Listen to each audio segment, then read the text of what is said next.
and very reluctantly said, Babuji, I wish to give you a trial. And Babuji would say, I am very grateful to you. And they were even more flattered. They said, no, Babuji, you don't have to be grateful, because after all, you are trying to do some good for me. Perfunctory courtesy, a grudging acceptance that somebody is going to help you. And then Babuji would give a sitting, and at the end they would say, but Babuji Maharaj, I didn't feel anything. Yes, it is my fault, I am telling you. But if I had done more, it would not have been good for you. Yes, but Babuji, how can you give me more and it is not good for me? Then Babuji said something which we should all remember. He said, anything too much is bad for us. Whether it is food or drink or money, God gives us enough. And we should not ask for more. And people are used to asking for more because it is lalach, I am telling you, it is greed. In spirituality, there must be no greed, there must only be aspiration for growth. There must be longing, there must be love. What about too much of love, Babuji Maharaj, one man asked. He said, I am telling you, love cannot be too much. It can fill the whole universe and yet be not too much. Love is the one thing that you can give and it comes back to you. And they went on to explain, there is a law which says any thought you send out will come back to you. You send out good thoughts, they come back to you. You send out bad thoughts, they come back to you. Often we think somebody else is doing it, but it is our own doing. And love is the only thing which you send out, which if it comes back to you, it adds to your love. Everything else subtracts from you. Then I told him about a proverb in Tamil, you see. Adavakka minjinal amrutamam visham. Even Amrit, the immortal, the low, the immortality, something like that. Even that can be too much. Everything must be measured. And he said that transmission must be subtle and must be of the correct dosage. He said dosage is very important. Because suppose an injection is good for you and you give 2 injections at the same time, patient can die, although the medicine is good for you. So, right time, appropriate dosage, these 2 things are to be remembered. But these people, they were not willing to try Sahaj Marg. They had only sat with a grudging sense of, trying it. And they left. And Babuji said, look here, I have wasted 1 hour with them. I said, but why do you waste? He said, well, I am obeying Lalaji Maharaj. He said, bring more and more and more to this way of Sahaj Marg for their emancipation, for their good, for their evolution. But they don't accept, and what can I do if they are unwilling? He says, we can train animals easily. You can train a dog. You can even train a lion in such a way that the trainer can put his head into the mouth of the lion and it will not bite. But human beings are almost impossible to train. I said, why? He said, God gave them will and they misuse it. God gave them intelligence, they misuse it. Both are to be used for their evolution. Intelligence is meant to find out what is the best thing for you, and willpower is to enable you to do it for your own good. Both are misused. I said, don't you think, Babuji, that God made a mistake in giving human beings intelligence and will? Animals, birds, they seem to survive better. He said, in a way, you are right. But remember, Parsarthi, that God never makes mistakes. Because if He did not give, even the few people who achieve would not achieve. So here we count in terms of 1 in million, 1 in 100 million, and not in 1 in 10. I said, Babuji, that's why so many people join and leave. He said, yes. Because they expect instant results. They want to come and be instantly a saint, without knowing what is a saint and what is an instant. An instant can be as long as a yuga if they don't do a thing properly. And a yuga can be an instant to a man who does it, and in that instant, he has transcended time. So you see willingness, how important it is. And jokingly on the other side, I would talk about unwillingness in a different way. That when we sat in the evening with Babuji Maharaj, every evening, the Malid used to water the bricks in the courtyard and bring his chair and his hookah and 3 chairs here and a charpai in front. And I used to sit on the charpai facing him. And it would be 6 o'clock, 6:30, 7, 7:30. Some people would feel hungry, but unwilling to say so. They would say, Babuji Maharaj, are you not feeling hungry? You should go and eat.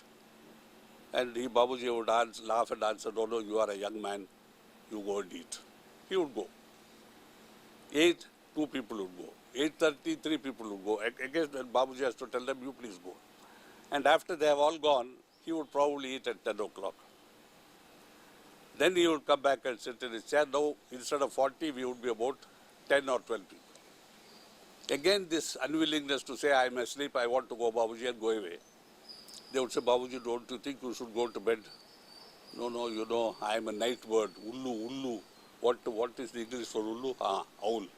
You understand owl? I am a night bird, the owl. You go to bed.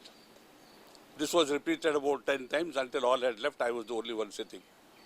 And he would say, Parthasarathi, it is amazing how when they are hungry, they tell me to go and eat. And when they are asleep, they tell me to go to bed. It used to go on every evening, almost. So Babuji said, willingness they are unable to show and develop. Unwillingness they feel, but they cannot express. Why don't people tell me honestly the truth? Then he gave another great lesson. Say what you mean and mean what you say. What I told Brother Bhaskar yesterday. Because it's very important. We neither say what we mean. When we hate somebody and we are in a party and we are forced to see that person, we shake hands and say, oh, I'm very happy to meet you. And in your heart of hearts, you think if you had a dagger, you would just stab that fellow in the back. This is sheer hypocrisy. And mean what you say. Punctuality is meaning what you say. If you say, I'll be there at 8 o'clock, a good German is there 2 minutes before 8 o'clock. Not at 8 o'clock. Not at 2 past 8, but 2 before 8, because you must not be too early. Once I was sitting in a hotel in Hanover, and one Mr. Robert Koch had an appointment to meet me at 8 for breakfast. And I had given him instructions. He was coming from about 50 miles away, 80 kilometers from the farmland around Hanover. I was sitting with a friend from a big firm with whom I had a good relationship, and he came. He was sitting and we were having coffee together. Suddenly he saw an old man pacing the pavement up and down outside, because they have all glass doors and glass windows, He said, Chari, I think that is your guest. I said, why do you say so? He said, well, it's 10 to 8. And he is pacing the pavement. I said, why you could come in? He said, no good German will come too early. So he came in precisely at 1 minute to 8 and was at the table. Guten Morgen. I said, Mr. Robert Koch? He said, yes, but how did you know, Chariji? That sort of punctuality we must have. But in Babuji's case, the people would say, I will come to see you tomorrow, Babuji, and not come for a week. And he would say, so-and-so, why didn't you come? I was waiting for you. No, Babuji, I was disturbed that morning. There was no water. I couldn't bathe. Once Mr. Swaminathan, my colleague who is now upstairs long ago, he came with me to Shahjahanpur. Babuji used to offer tea, and on a small, this terracotta plate, mud plate, a few, bundi or something like that, kurbura, chana kurbura we call it. Swaminathan said, oh, I don't eat before I bathe. So Babuji laughed and said, Swaminathan, in the beginning of my sadhana, I also used to do it like that. Still Swaminathan did not relent. And he went away. So Swaminathan said, Babuji Maharaj said, what is this problem with Brahmins that they won't eat before bathing and all this sort of nonsense? I think they have a big load of sin that they can't do anything without a bath. And he laughed. He said, this is a disease from which we don't suffer, having to bathe early morning. Poor Swaminathan, he was not aware of it. Later on, I told him. See. So, you see, we have habits which are not good for us. We must develop habits which are good, but we cannot develop smallest thing being punctuality, important thing being say what you mean and mean what you say. See, none of these things we obey. And then, of course, there is the courtesy to be shown to the Guruji. You know, people used to come and touch his feet. But I have seen boys coming and just touching his knees. They are too, lazy to bow down before him. But perfectly they touch and go away. Babaji used to laugh. So this was going on like that, willingness, inability to say what you mean, hoping that he will not catch the lie. He could catch a lie even if you lied in Bangalore and he was in Shajapur.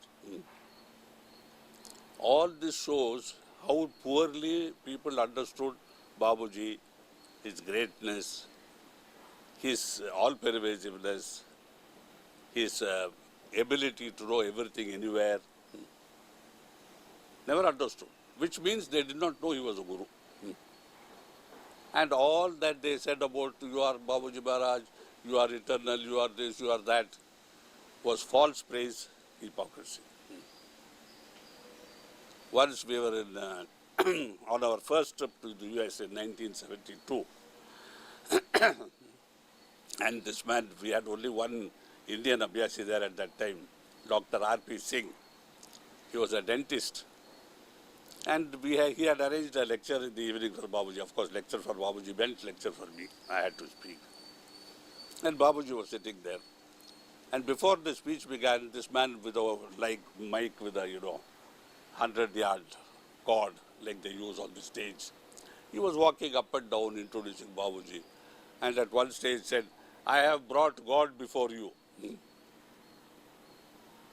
There is God sitting right in front of you. Please take advantage of Babaji, isko band karo. So I didn't know what to do. Then I adopted a rule. I took a glass of water and I gave it to him and whispered in his ear, stop.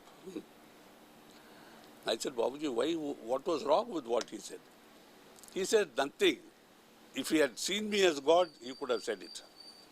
But without ever having seen me as God or even as a human being properly, how can you talk like this on a stage?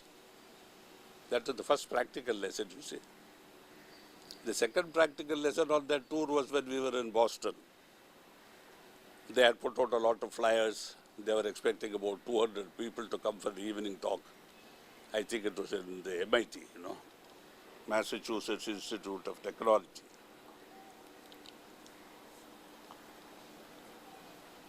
At 5 o'clock, the announced time, there were precisely 5 people. We waited till 15:15. Then I asked Babaji, should I speak? He said, why do you ask this question? I said, only 5 people. He said, what does it matter how many people there are? What you have to say, you have to say. It's a question of how many people are listening to it. So you go ahead. See, 5 people or 5,000 makes no difference to you. So that was another lesson, you see. We don't need a big audience. That is only a matter of pride and ego. Oh, 5,000 people came to hear my lecture. Like you find in the newspaper, So-and-so gave a lecture on the Maidan in Bombay, and there were 100,000 people to listen to him. We hear this all the time, That was another important lesson on that trip. There were so many, we had to climb upstairs. He had bedrooms which are very inconvenient, beds which are too high. He never complained. Of course, because I had the cooking in my charge, there was no problem about food. But we had to visit 3 centers, or rather, deliver 3 lectures every day. One in the morning at about 10, one at 4, one at 6:30. And we had to drag him along, every time. And I think we were going from, from Stonington or somewhere to another place by car. And as usual, Babaji was in front. with another person between him and the driver, and we were three at the back. And at one place there was a slight rise in the road, very slight, probably along the length about 6 feet. And a car with all students in it banged into us from the back, banged with considerable force. So that Babuji, like that, and he had pain in the neck for 3 days. Of course, we pulled over and the boys pulled over. Mrs. Grace Kimball was with us. She was driving. And she said, what you boys doing, what have you done? Oh, ma'am, we are very sorry. We didn't mean to. But then the police came and they took measurements and nothing happened. They don't fight and quarrel like we do in India. Very gentlemanly agreement on both sides. Which incidentally I think is something that is very bad in that society. It's not good. Because if you can't let out your steam at such places, under such situation, you are bottling it all up. I have often said to these overseas people, that I have no time for unnecessary courtesy and politeness. Courtesy and politeness are for an effete civilization with people who have nothing to do. They can get up, bow again here, allow their wives to go ahead of them, hold the door open, bring a glass of water to the wife. Things which, generally shock Indians.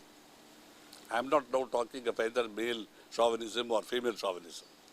The idea that you should not shout, you should not bicker, you should not, even bring a fault to the front by expressing it. Eventually, between a couple, it ends in a divorce or a separation. Because one day all that thing, you've always been giving me soup like this. But why didn't you tell me, honey? Don't call me honey after giving me rubbish to eat. Take your suitcase in hand and go away. I have heard many of our Abhyasis, males, tell me in Europe, that even people who have been 18 years together, 20 years together, they say, Chari, my suitcase is always packed. I said, why? You have been together 18 years. No, but I can come any evening and find my wife missing.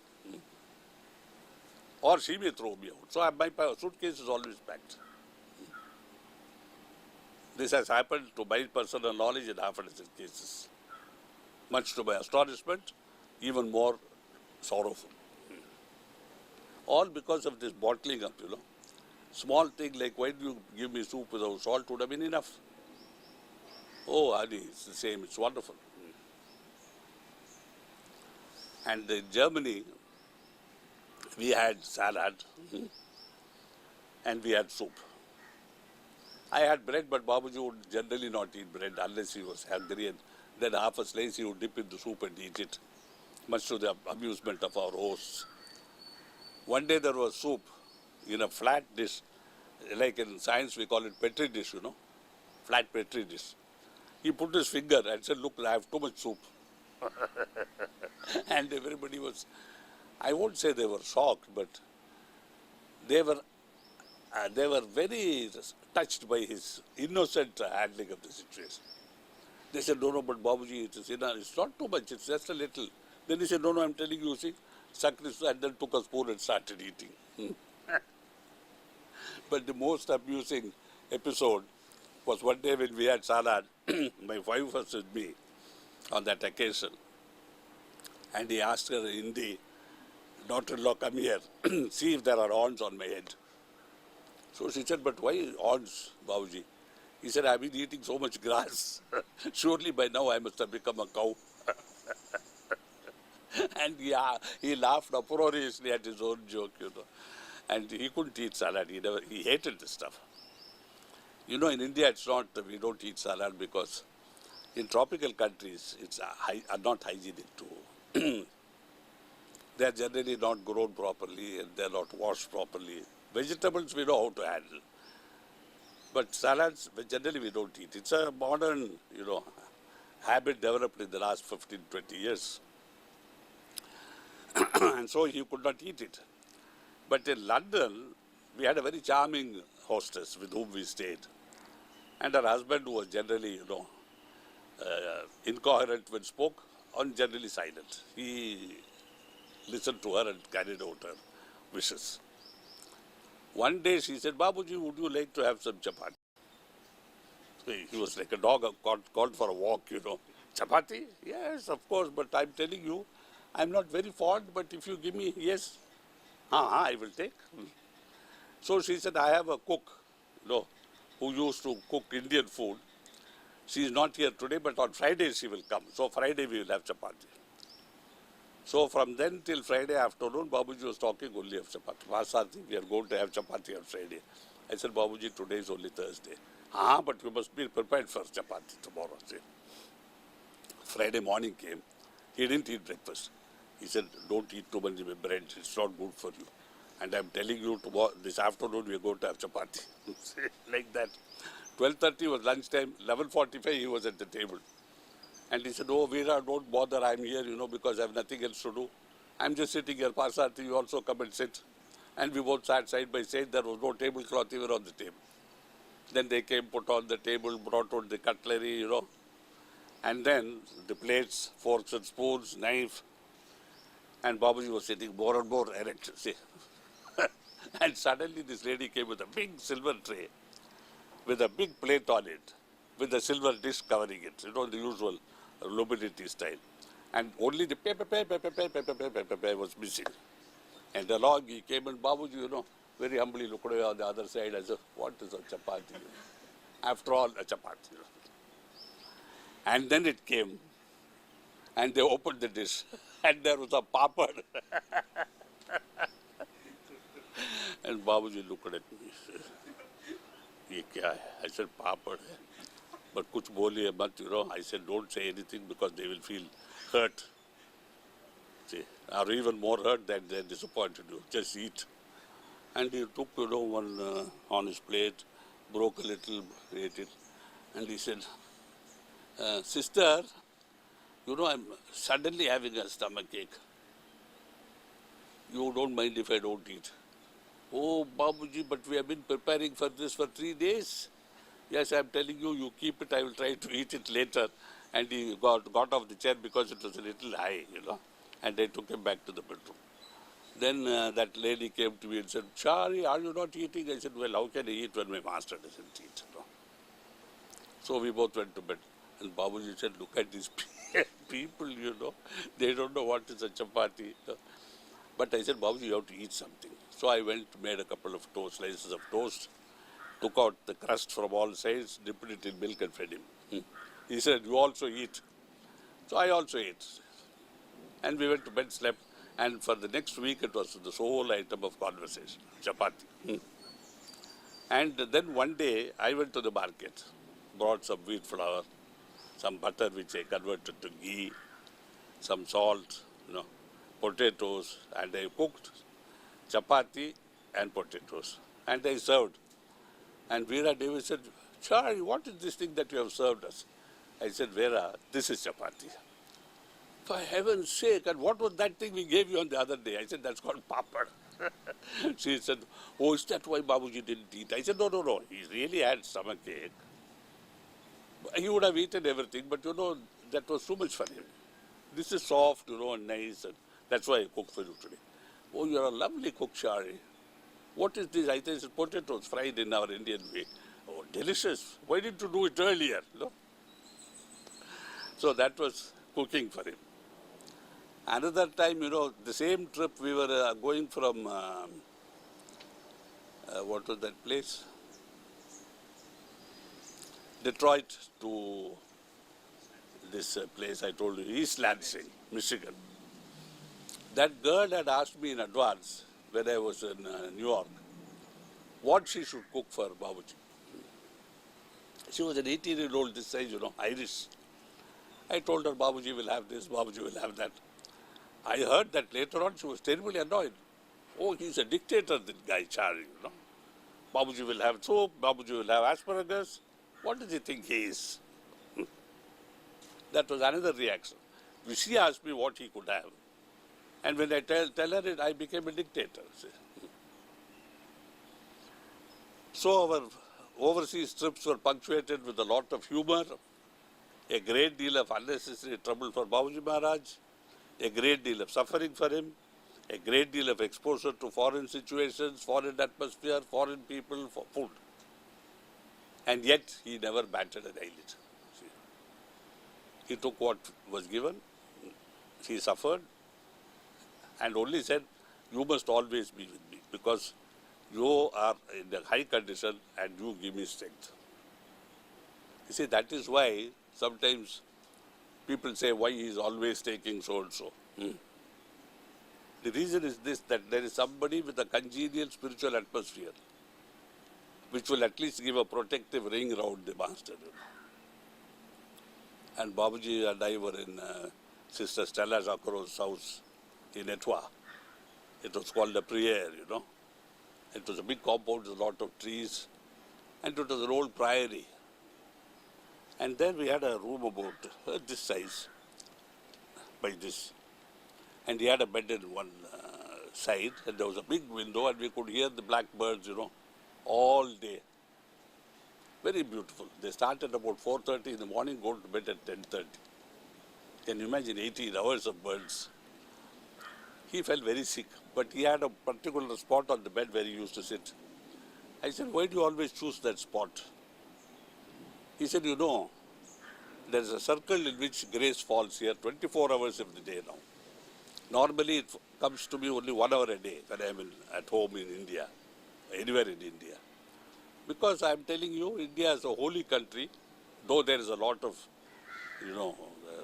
crudeness and ugliness and corruption, even in my country. But it is a holy country. The soil is holy, the air is holy. There, Lalaji blesses me with 1 hour of grace every day. Here he is giving me grace 24 hours.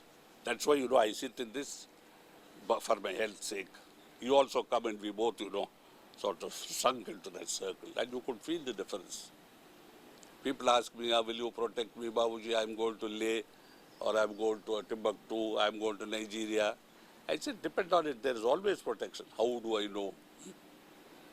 I said, if you come back alive, you have been protected. And they used to sometimes get very angry because I'm talking of death. One man here right in Madras, one day we were going for satsang. He is dead now. He died long ago. And we were walking for satsang from my house to Mr. Veerravan's house, and it's about a mile and a quarter. On the way, he said, I have applied for a job yesterday. I said, why you are in a good job? He was getting 6,000 rupees at that time, which was like 60,000 rupees today. I said, you are in a good job. He said, no, I have applied for a job which will pay me 4,000. I said, have you gone crazy? You are getting 6,000, you want a job at 4,000. He said, no, I am testing Babuji Maharaj. I should not get this job. If he is a real master, I should not get this job. And I said, suppose you get it, what will you? Master is no use. I said, Sisika, there's a much better test. He said, please tell me. I want to test Master once and all. I said, come with me. We'll go to Mambalam station. And you lie down across the tracks. The next train, if it passes, doesn't kill you. Babuji is wonderful. If you are dead, it doesn't matter. You have proved that Babuji is useless. That is the final test. Of course, he was a little annoyed, but he understood the point. And he started praying that he should not get the job. I said, what does it matter? If you get it, refuse it. So you see, this idea of testing the master is there for everybody. How to test the master. So Babuji said, don't see how to test the master.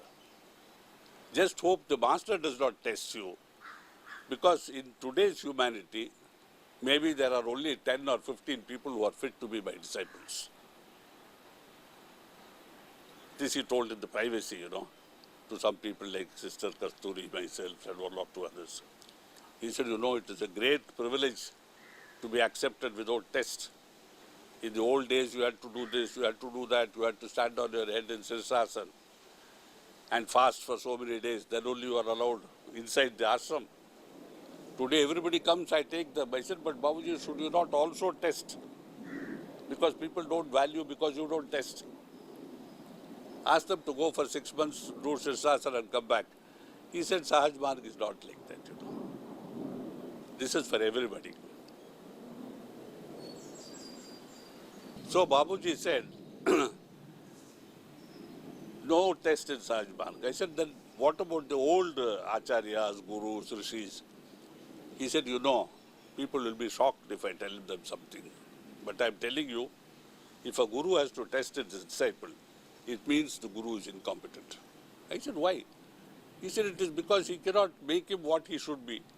Therefore, he has to test him. If he has that confidence and he has such a guru who gives him the power to do it, he should be able to make even a stone into a god. Whereas we are making gods into stones. See? Excuse me, Lord Krishna. No? So that was his attitude to testing. He said, I can take anything and make it what it ought to be, provided willingness. Always willingness. We were in Denmark and in, I think, Beate's house, first visit. And we had an interview by the local radio, the Danish radio. Lasted 1 hour. See. At one stage, that interviewer asked Babuji, Babuji, what are you really? He said, I am what I ought to be. He said, aren't we all what we ought to be? He said, no, you are all what you are. What you ought to be is something else. And to help you become that only, I have come to Denmark with my Pasati. See? So you see what we ought to be, what we are, what we were. It's not a question of sequence from the past to the present to the future. It is a question of, I say, potato as it was, potato boiled and potato eaten. No? It can all coalesce in one instant of time. Or it can take hundreds of years, or it may not happen at all, and the potato will be rotten. So he used to say, that human beings do not realize the opportunity given to them. Lalaji Maharaj was such a great personality, Such personalities may not come even once in 10,000 years. We should grab that opportunity while it comes. But unfortunately, people waste their time and think we will wait till the next one. When will the next one come and where? They don't know. And when the next one comes, are they going to be here? They don't know. If they are here, in what form? Are they going to be human beings or something else? They don't know. But it is human nature, you see, that we waste everything that God has given us and acquire many things that God does not want to give us, which we create for ourselves. And then he said, like money, like unnecessary things we have in our houses. We accumulate what we should not and don't even acquire what we should. And therefore we go away as we came, and then you have this circle of what you call rebirth. To the west, 72, 76, 80 and 82. And to the east, in 77 and 81. When we were going to Europe for the first time in 72, it was a long trip, 3 months or a little more, because it was Europe and USA. USA means it's not a huge thing, not all of Europe, America, just the East Coast few cities. I asked him why you have not chosen somebody who knows your language, who eats your food, with whom you can, be more, shall we say, at home. He said, if I wanted to choose somebody else, I know how to do it. Then perhaps he felt he had been too harsh, so he said, you are Lalaji's choice. I said, but Babuji, there are people who can cook for you chapatis, dal. I don't know all these things. He said, when the opportunity comes and when the need comes, God gives the necessary powers. Shakti, I'm telling you, he gives Shakti. And that was proved, as I have already recounted, in my ability to cook for him, wash his clothes, which I have never even done for my father. I always used to wash my underwear, because I have traveled a lot on my companies. I used to wash them in the evening before bed. And because generally we had an air-conditioned room, I would just pull them to size and hang them over a chair, and they were as if they were ironed next morning. But he had these long dhotis, yards and yards. And this hand-stitched cloth bunions with a pocket. And there was generally a pocket here inside, into which he put his money. What little money he carried. So, my father seems to have approached him in Shahjahanpur. He said, why are you taking this young fellow? He has no experience. You take me. He said, Rajgopal Chari, we are both old fellows. Dono bude hain in Hindi. And one old man cannot help another. So, that fell through. But my father insisted on telling him, no, but my son, he doesn't have enough experience. I went to Europe. He went to Europe much after I went. He said, Rajgopal Chari, I have already told you we are both old. I must respect your age. I cannot take you. See. So I became, originally I used to think of it as a scapegoat, but it was really a great divine opportunity for me. Because during those foreign tours, I have developed so much intimacy with Babuji Maharaj. I was the only one with him. There was no second person ever. We were living side by side 24 hours of the day. I had to bathe him. I had to prepare his hookah before he went for his bath so that it is ready when he came and sat on his chair. Then I had to go for my bath after giving him his milk. Then I had to have breakfast. Then by 9 o'clock, satsang, most of which I had to take, conduct. And when we were coming back from Europe, he was praising me extravagantly, what I have done for you, this, that and the other. And among many things that I learned was the perfection to produce the hookah. When I came back, I had burns all over my, this part of the hand. Because you carry a chillum like this with coals heaped up, and they tend to fall off. And I had to hold them here until we had gone into a safe place. Because all houses are carpeted, And one day in the evening, he was very restless. He had a cough, so I had restricted his hookahs to 6. And he puffed away all those 6 by 6 p.m. And then he looked at me and said, is it possible to have one more chillam? I said, Babuji, 6 are over. Theek hai, and he put on his, shawl or blanket and went to sleep.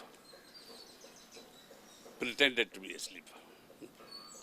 Then 8:30, he came out.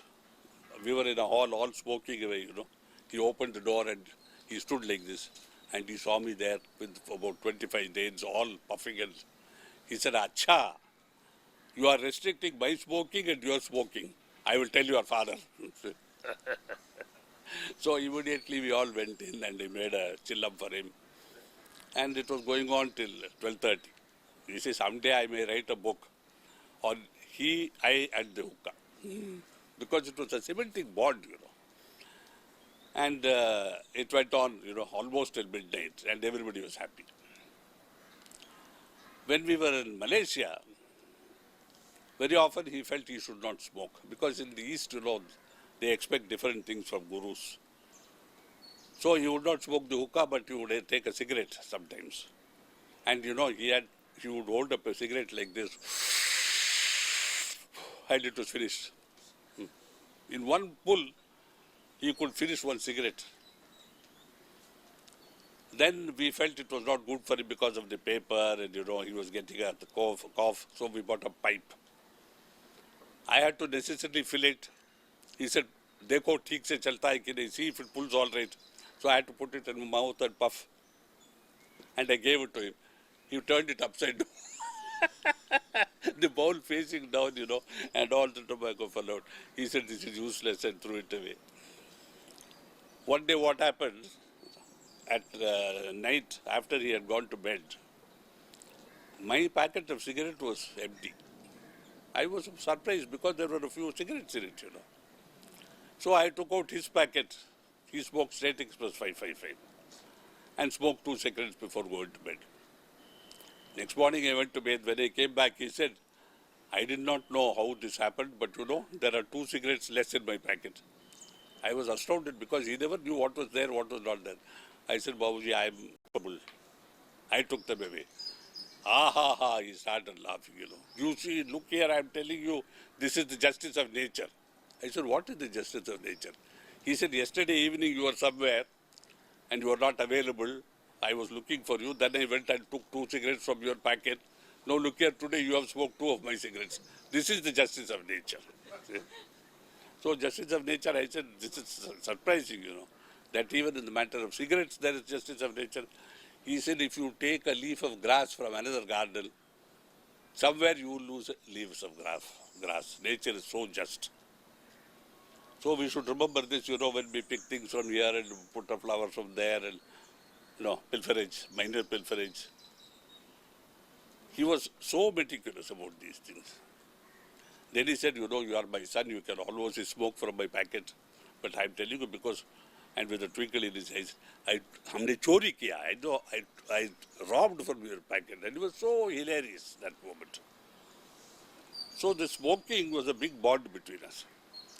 Then one day I was not smoking. Second day I was not smoking. Third day I was not smoking. He called me, look here, come. Pasati, what is wrong with you? I said, nothing is wrong with me. No, you're not smoking for 3 days. I said, no, Babuji, it is a useless habit. I've given it up. He said, Arey bhai, don't do that because it will destroy our brotherhood. So a brotherhood based on smoking, you see. So I may even write a book called The Brotherhood of the Tobacco. The Tobacco Brotherhood or something like that. So we had hilarious moments like that. On another occasion, we were in a German house. There was no proper food for us. Nothing to eat, literally, you see. And 6 of the Danes, or 7 of them, had come by car all the way from Copenhagen. This was in the south of Germany, in the Schwarzwald. And they brought, when they saw this status we were in, they went marketing and brought bags and bags of food, Anything you can think of. There was tomato juice, orange juice, 6 loaves of bread, bottles of jam, tins of butter, and they filled the fridge. That night I was, after, about 10 o'clock, after putting Babuji to bed, I was going to the bathroom. And in between was the kitchen. I saw under the door a light burning inside. I thought I had inadvertently left the switch on, the light on, because I was the last person to go there to get some cold milk for Babuji. When I opened the door, husband and wife who were our hosts were sitting, eating our food. I came back and I was amazed. It was going like a machine, And yet they were so angry with the Danes. I came back to Babuji. I felt something sinister in the air that evening, in the atmosphere. I said, Babuji, I don't feel comfortable sleeping here. I want to sleep across the doorway so that somebody, if he wants to come in, he has to step over me.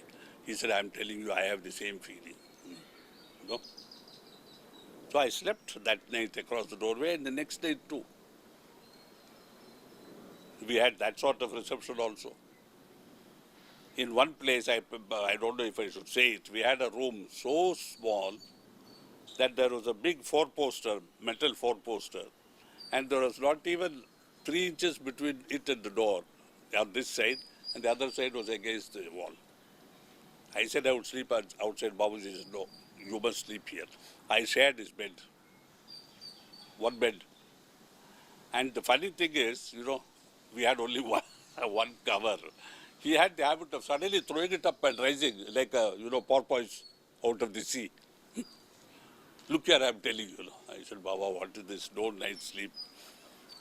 So our intimacy was to that extent that we have been together in the same bed. And of course, pressing his feet, oiling his body. And I remember in the US, there were no showers in most of these big houses, all bathtubs with curtains. Now he was very delicate and very shy. So I had to fill the tub, test the heat, and then lift him into it, draw the curtain, and take the clothes out through a chink in the curtain, because he would not show himself.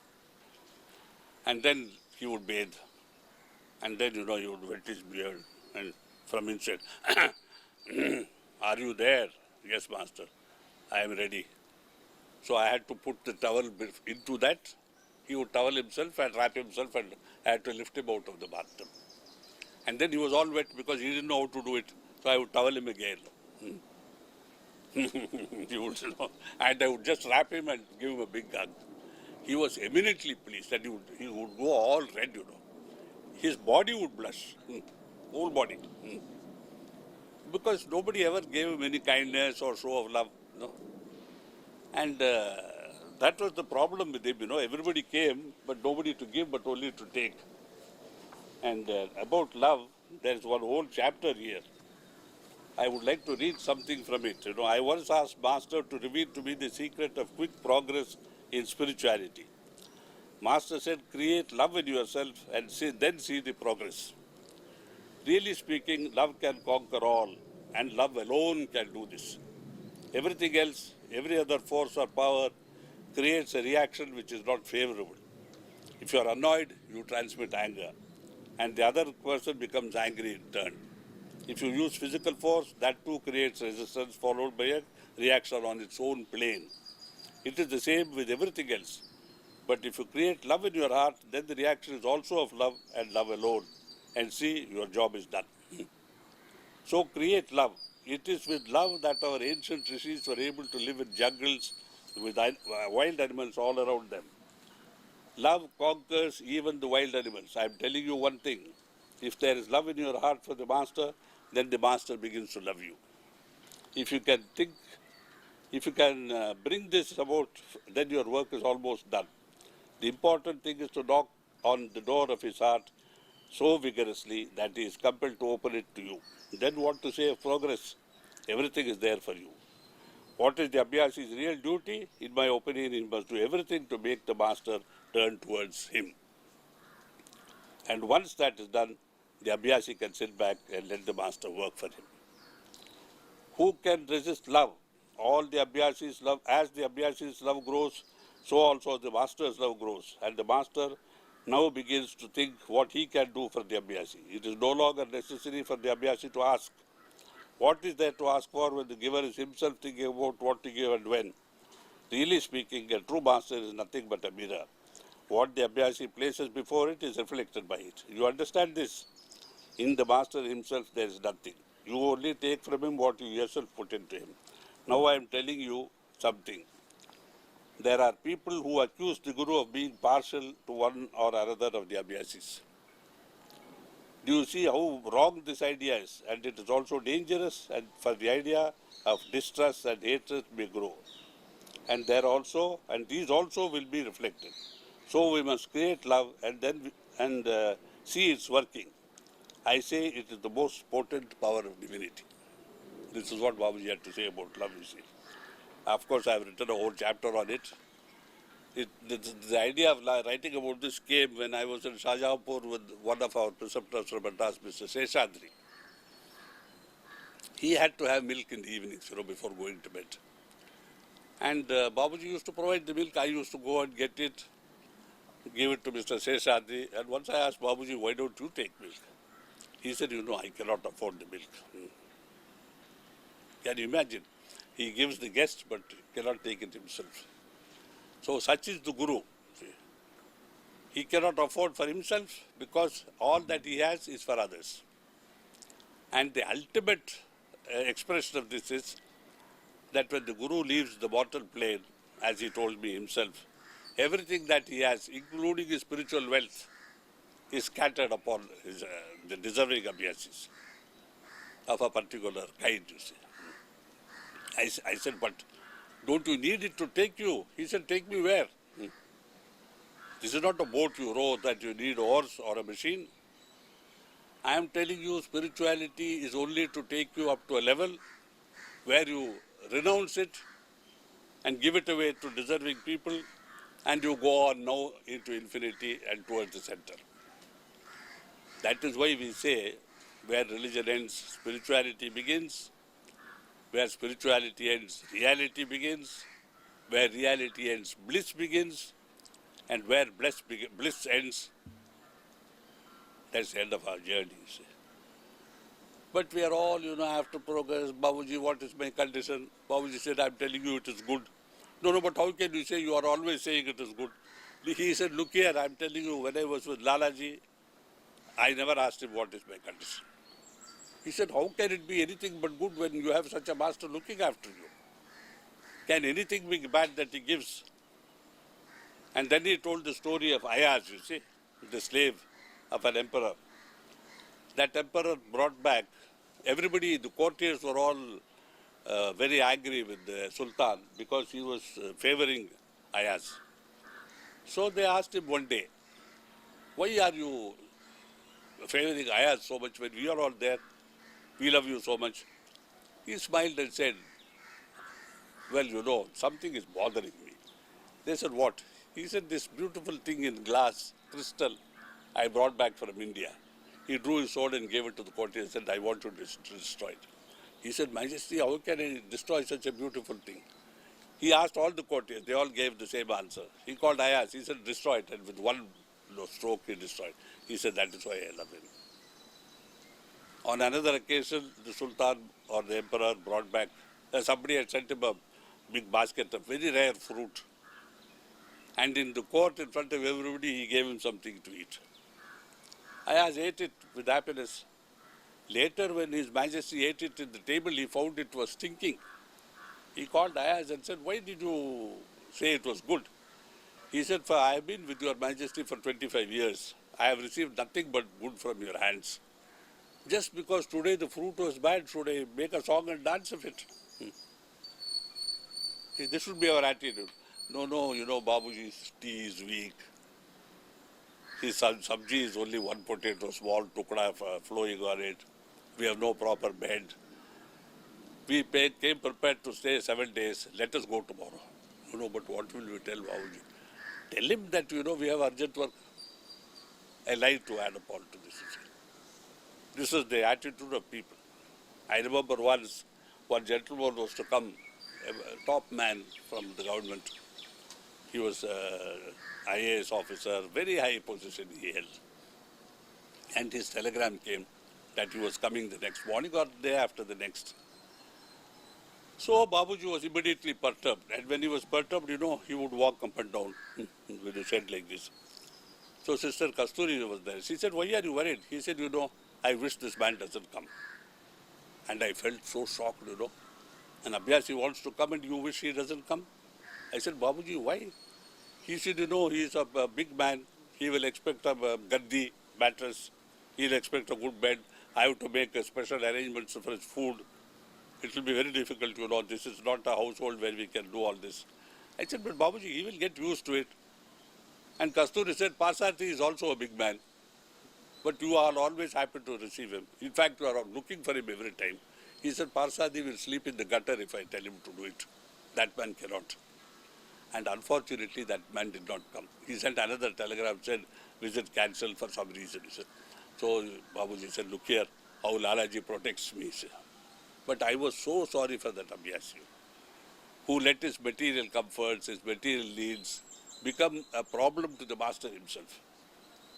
Whereas, as I told you, Babuji used to go to Fatehgarh and eat one roti a day because Lalaji was poor and he should not stay in his circumstances. So we learned lessons of how we should behave with our master from all these trips, when we are with him. So may God bless everybody, may Master bless all.